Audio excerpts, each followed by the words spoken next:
You're listening to Win-Win, an entrepreneurial community with your host, Ben Wolf. And welcome to the Win-Win Podcast, the official podcast of Wolf's Edge Integrators. Welcome to a very special episode today. We're going to talk about how to 10x the quality of your leadership team.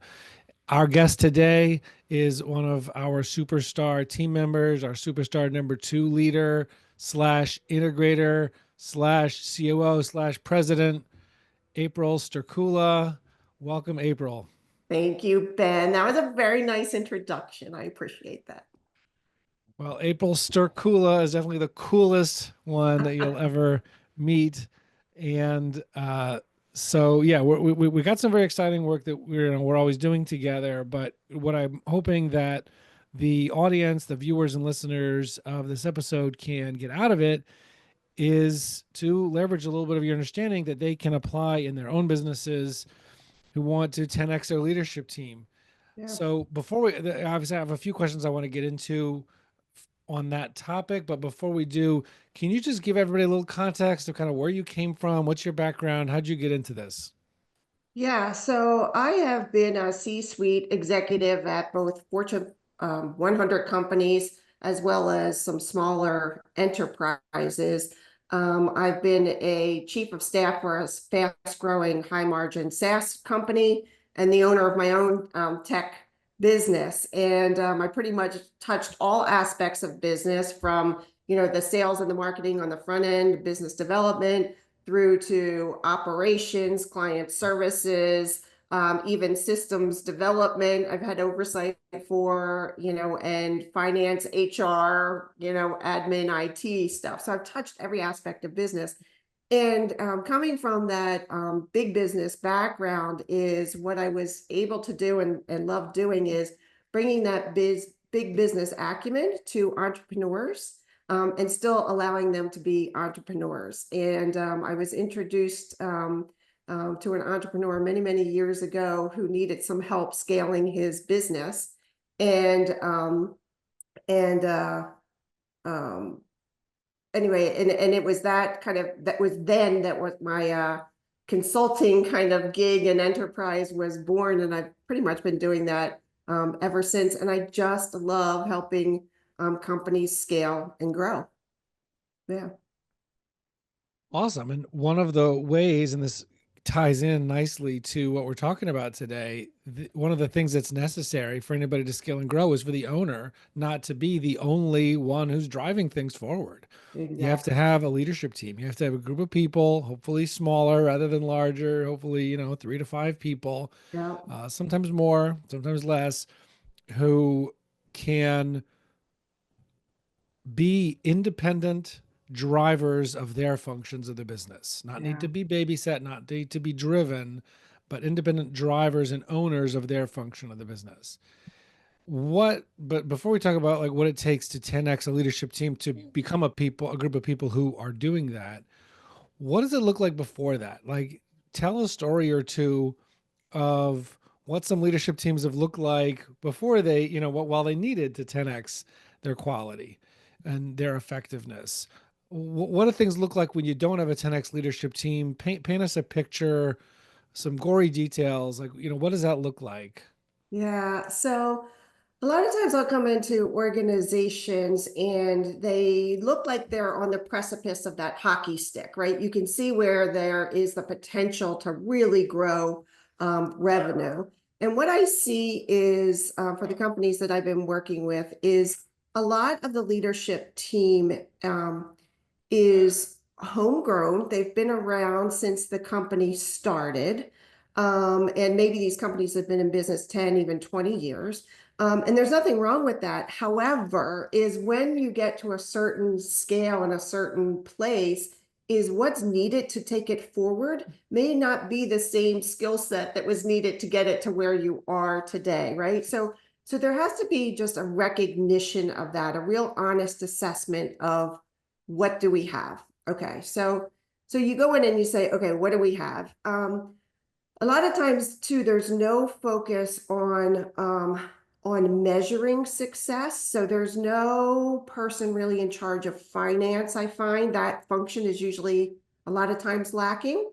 There's nobody really tracking the metrics and the KPIs and the scorecard, if you will, of what what we're going to hold ourselves accountable to as we scale this business.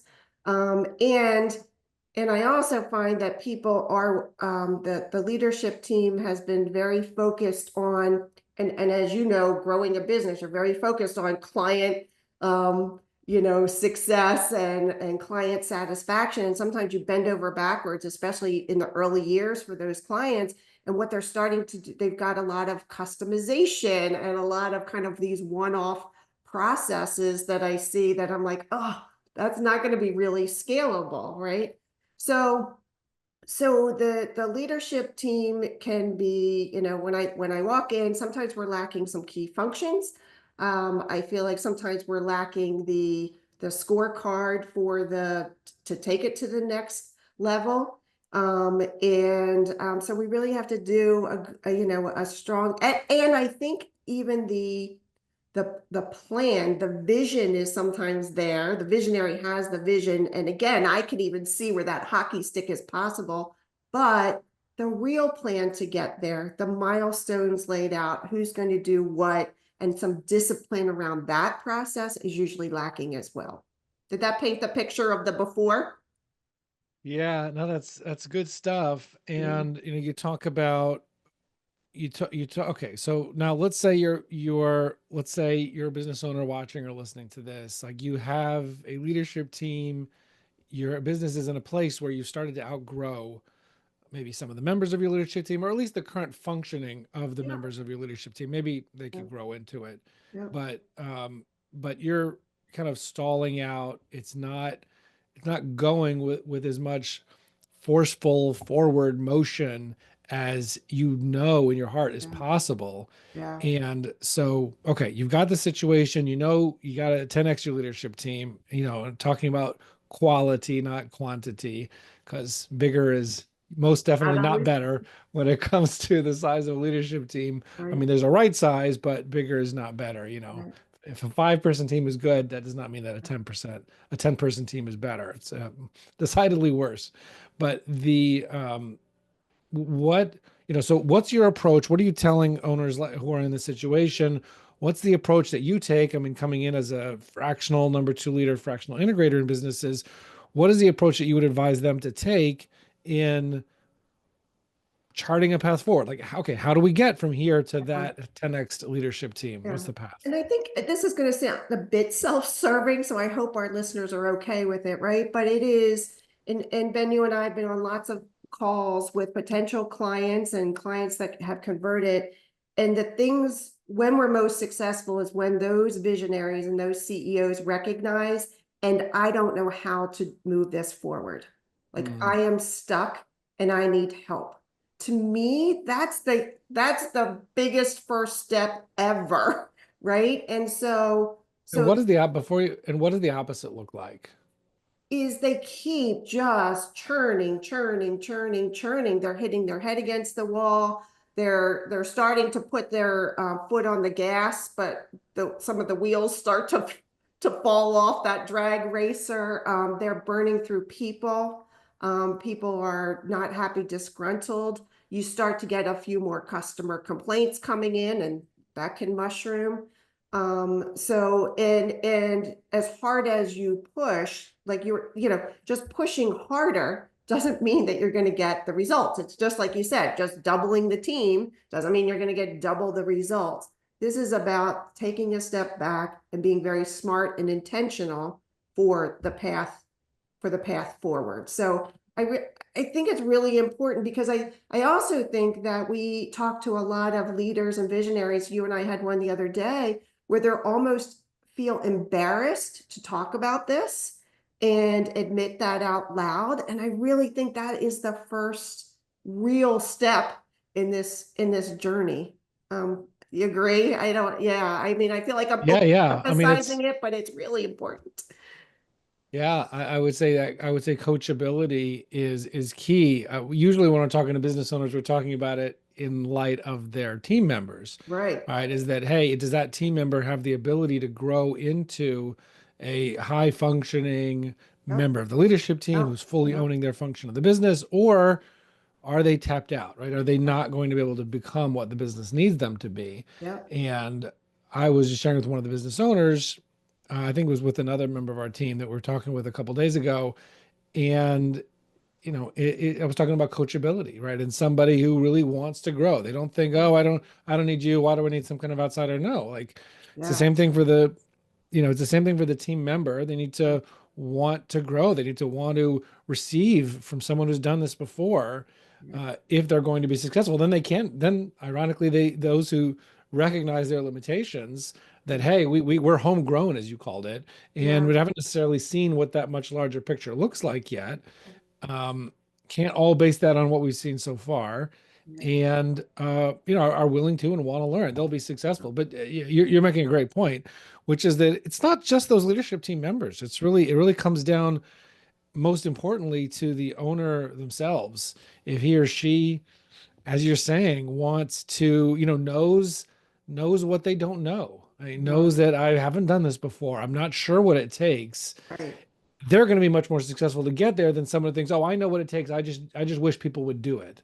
Right. And that kind of person, ironically, who feels like they know more, actually knows less, or it is actually less likely to be successful. And unfortunately, my heart breaks for them. I just wish they didn't have to go through this. They're going to have to experience a lot more pain and frustration Yeah. before they may hopefully come to that humility later on, and recognize that they have a lot to learn, and then they'll be able to get there. Yeah. Yeah. Um, but okay, so the most important foundation, because if the owner doesn't have that growth mindset, Right. that learning coachability mindset, then they're with and again, they're taking advantage of, whether it's a fractional COO or integrator like us, whether it's their EOS implementer, whether it's their Vistage chair, Right. whatever it happens to be. They're getting guidance, information from their peers, from coaches, from their integrator if the integrator is more experienced than them, etc. Yeah. Okay, we got that foundation, Yep. which you can't succeed without, right? Which is that Yep. Yep. coachability and humility and growth mindset of the owner. Like what else? What else? Like how now we want to get the leadership team, right? Right. That's the foundation upon which Yep. everything rests. Yep. Yep. How do we Yep. get that leadership team to be able to 10x? What's the path or the elements of achieving that? Yeah. One of the first things that I do when I come in with clients, and I'm doing some of these things in parallel, right? So some will be a bit sequential, but you also got to go down a few paths at the same time. So the first one is, where are we? Where do we need to get to? What are the things we need to do to get there? And what are the obstacles in our way, right? And that is building now out your rocks, if you will, and your milestones to get there. Having your leadership team at the table when you do that is key, because that's where you're going to get the best information, right? Because they're usually got these great nuggets that they bring to the table based on what they do every day. And you're going to get buy-in from them because now they've helped to craft the solution, right? So that's one big piece of a body of work. The second thing that I like to do is draw the dream organization. What does the dream team look like? Okay. And I do an assessment of the current team, where we are, and here's the dream team. Are these folks able to level up to these seats or not? That takes, the owner's going to have some gut feel for that. Some of the owners I've worked with are like, April, I'd really like your help in giving me insight if you think they can or not. So that's going to take weeks, months of getting to know them, challenging them, see how they do on these things, their thought processes, etc. But it's also, kind of getting those, again, right people, right seats, right? And like I said, the way I like to do it is, let's draw the dream org. What does that look like? And be aspirational, towards that. And then the other big body of work that I do is usually around the processes, the operations, de-risking the business. Because if you're about ready to scale, where are your single points of failure? Where are we, do we have the right checks and balances in place? This goes back to the scorecard, the measuring the success, and the failures, quite honestly, along the way, and having systems and processes in place that you can quickly jump on those and not have them be catastrophic. Because if you're going to grow, I always say this to my owners, if you're going to grow, you are going to be bumping your elbows and skinning your knees. It's just going to happen. And so also setting realistic expectations for the owner, but also that leadership team, so they're not constantly beating themselves up, and there's a safe place to come in and share the challenges and share. Again, I'll say the word failures, because I think that's not a bad thing, right? Is we all, everybody listening here is going to say we're better people because we learn from our failures. That is so true. We need to have a safe place to catch those, discuss them, IDS them, and kind of move them on. So it's kind of those three big chunks of things that I'm doing kind of simultaneously to kind of push this forward. And that's certainly something that people can learn from. Obviously, you can get help from someone like you, or another member of our team, but something that they could be thinking about on their own. If it's something they can do on their own or with another member of their team. Yep. So think about those things. Now, you're talking about building a plan, as we call it in Wolf's Edge, a roadmap, or as you mentioned, working with your implementer and your team and your integrator, working with coming up with those rocks and those milestones, those 1-year goals, right? So you have also somewhat of a roadmap of how to get where you want to get to, involving, as you said, processes and systems, thinking about, assessing team members. So, okay, let's say we've got this roadmap. We've got somewhat of a plan of, hey, what does that dream organization of the future look like? What does that dream team of the future look like? We see where we are now. We've got some goals, some rocks, some milestones, some roadmap, rights and left turns that we know we want to make. What is now? Let's focus for a second on actually elevating, if possible, the current members of the team to become those dream team members of the future. Yeah. And what is the way and the process of, and how do you approach, so that others can learn from it, elevating those people to be those who can fully own their functions of the business, who could become those people who are ready to fulfill that dream team picture of the future and actually rise into those seats? What's the process of elevating those people? What does that look like?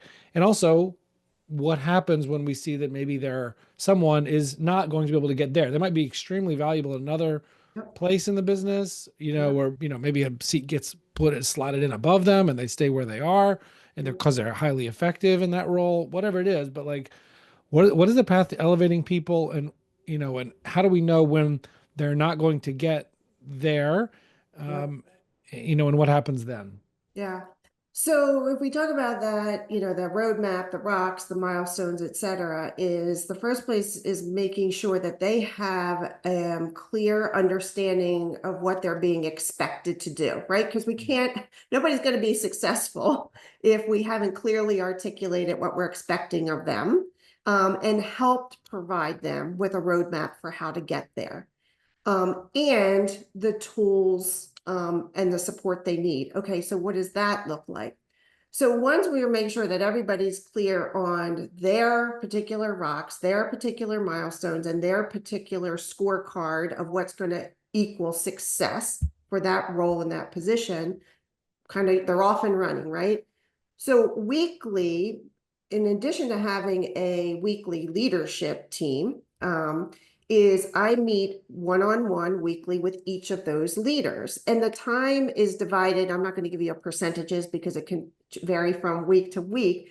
But, I have a one-on-one with an agenda of issues to discuss and kind of to-dos and follow-ups. And I also have their rock and milestone document in front of us. So we're going to spend some time just on how are you doing on your rocks? How are you doing on your KPIs, right? Your scorecard, and what are the obstacles in your way to achieve that? And we will IDS those together in that meeting.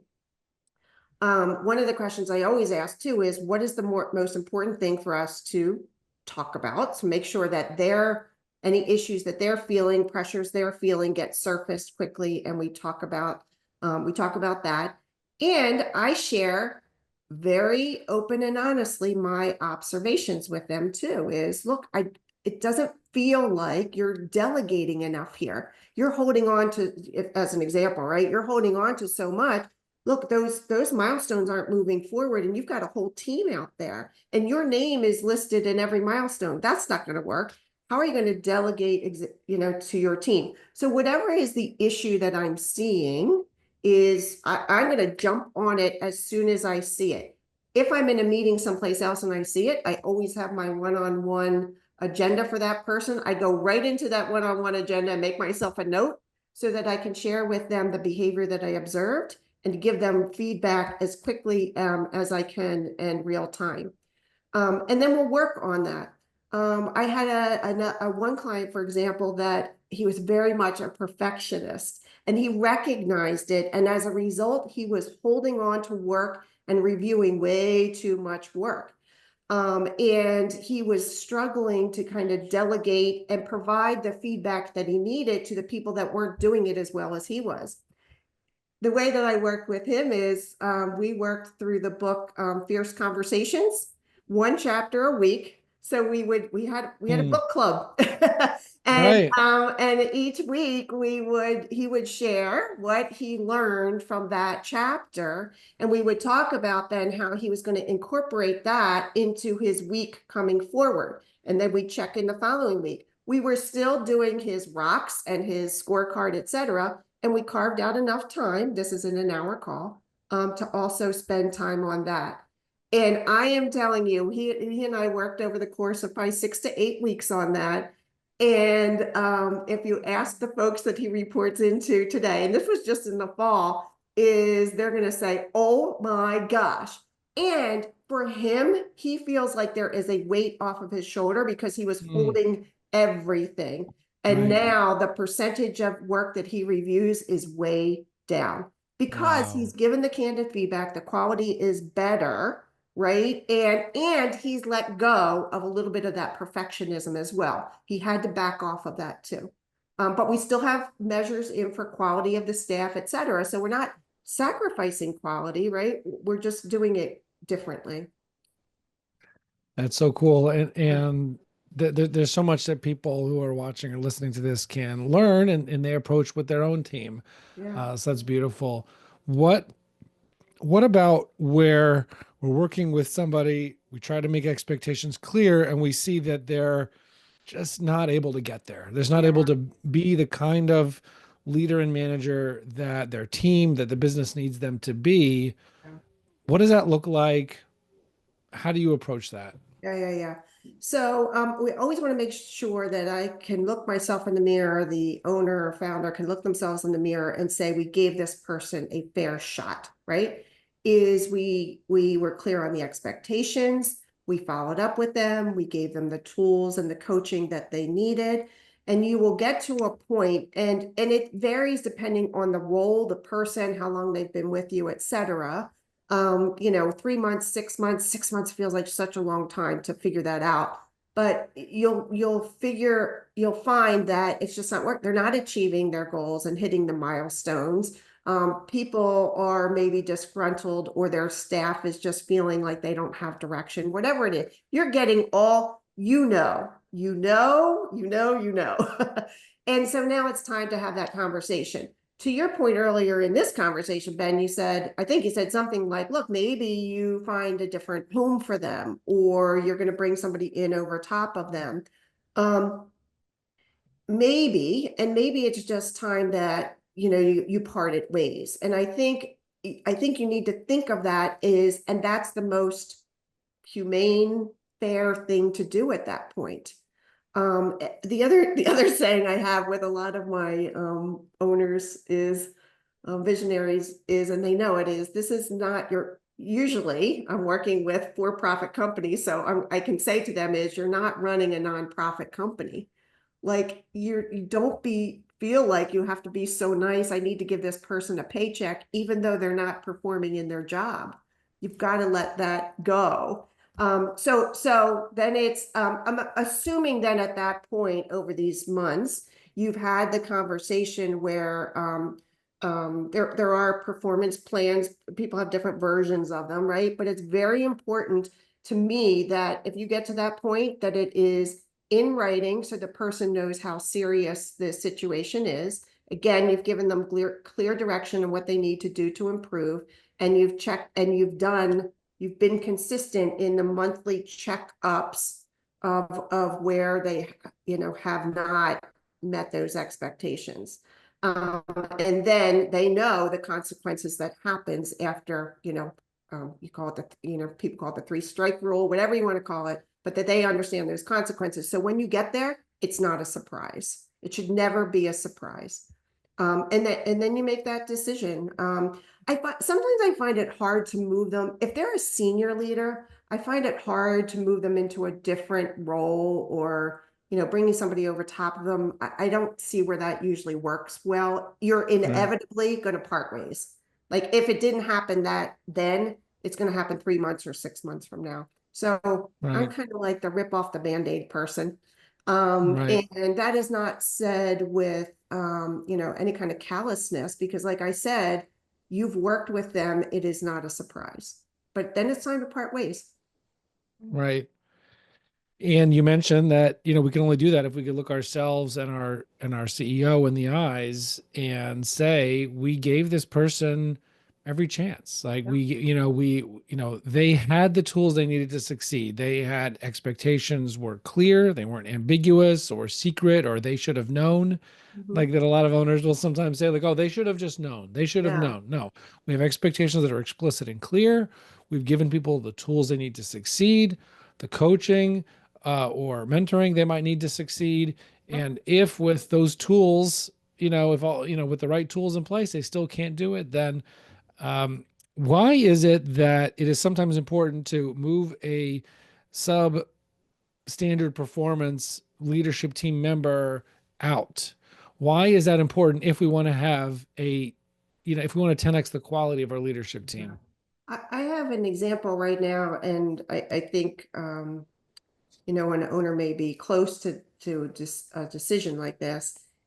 It is that old saying, what is that? The bad apple spoils the bunch, or did I get that right? So those sayings are sayings for a reason, right? It casts a shadow across the leadership team. Your A players know that they're sitting next to a poor performer, and they're feeling like they're taking up the slack. They're feeling like, why is this behavior allowed to continue? And so now you've got a disgruntled leadership team because of this one person. And it is going to bring down the whole team. If you have A players, they are sharp, they're smart, they see it, they know it. And it's painful for them. I'm telling you, it's painful for them. Yeah, oh, that's so true. I'm picturing instances in my mind now too, where you had one of these things is not like the other on the leadership team, and how demoralizing it is for others, discouraging, and how they put less into it or just get frustrated or might eventually leave. Yeah. And you're just not going to get the results that you want unless every member of your leadership team, not just the majority, but every member of your leadership team is, again, fully owning and driving their functions of the business, working effectively with their colleagues so that all can coordinate efforts. Yeah, I had another example where an owner did let a person go back in December, and it was like the floodgates opened up. This was a person that was a blocker, and everybody knew it, everybody could feel it, and finally, parted ways. And oh my gosh, the people underneath are stepping up. There's an interim kind of person in there that's moving things forward. It's like a breath of fresh air came in. And you get on the other side of that and you're like, oh my gosh, why didn't I do that sooner? And again, I take it very seriously. We're talking about people's livelihoods and their lives, and that has an impact. So I don't take it lightly. I don't mean to act like I am at all. That's why we go back to, and again, we're going to say it for the third time, that we can look ourselves in the mirror, that we did everything we could to make this person successful. But at the end of the day, they're getting compensated to do a body of work. And usually at a senior, at your leadership team, it's a decent comp package. So it's just not fair. It's not the right thing to do for the rest of the team. It's certainly not the right thing to do for the bottom line of the organization. Right. Yeah. And it's ruinous kindness, as the author of Radical Candor calls it. Exactly. It's attempting to be kind, but it's ruinous kindness because they know they're not being successful. They don't feel good about themselves, even if they act like maybe they act in a certain way, but deep down they know that people are frustrated with them and they're not feeling good about that. And sometimes it's hard, especially with a good salary. Sometimes it's hard to move on, even if you know you should. You want to find something else first. But sometimes those hard, difficult, painful things can force a person to make a change, do something different, do a different kind of thing or a different kind of organization or with a team they're more compatible with. And ultimately, afterwards, once they find their footing after a difficult period, they'll find something they could be much more successful at. I definitely know I've been fired from jobs that I was not successful at, but doing pretty well at the current one, like with my own business. So, some of these past experiences that kind of pushed me out of the nest, where I wasn't successful, was the kind of kick in the pants I needed to do something that was going to be a much higher level fulfillment for me in the future. What's one final thought that you would leave listeners and viewers of this too, thinking specifically of business owners? They want their leadership team to 10x, meaning to really be a high level of quality, all group of people who really own their functions of the business, don't need to be driven, don't need to be babysat. In the words of Dan Sullivan from Strategic Coach, a group of people who have batteries included. You don't have to power them. They power themselves, and they even power all the people around them. They come with batteries included. What's one thought that you would, someone who wants to have that kind of team, that you might leave people with? Yeah, I think it's brutal honesty, right? Is brutal honesty with yourself and brutal honesty with them. And then make those decisions. Do I have the right people, right seats? And if not, then get quickly to the right people, right seats. The most successful organizations I see are the ones that prioritize that having the right leadership team in place as quickly as possible. That has to be a top priority. Yeah. It's a foundation of everything else. Thank you, April. I appreciate the time. Welcome. I hope everybody's getting a lot of benefit and value from this conversation and from everything that April shared. I don't know where I got my daughter's name is Rachel. I don't know where that came from, but everything that April shared. Thank you very much for making the time to have this conversation. Absolutely. It was fun. And everybody else, will see you on the other side. Thank you. You're listening to Win-Win, an entrepreneurial community with your host, Ben Wolf.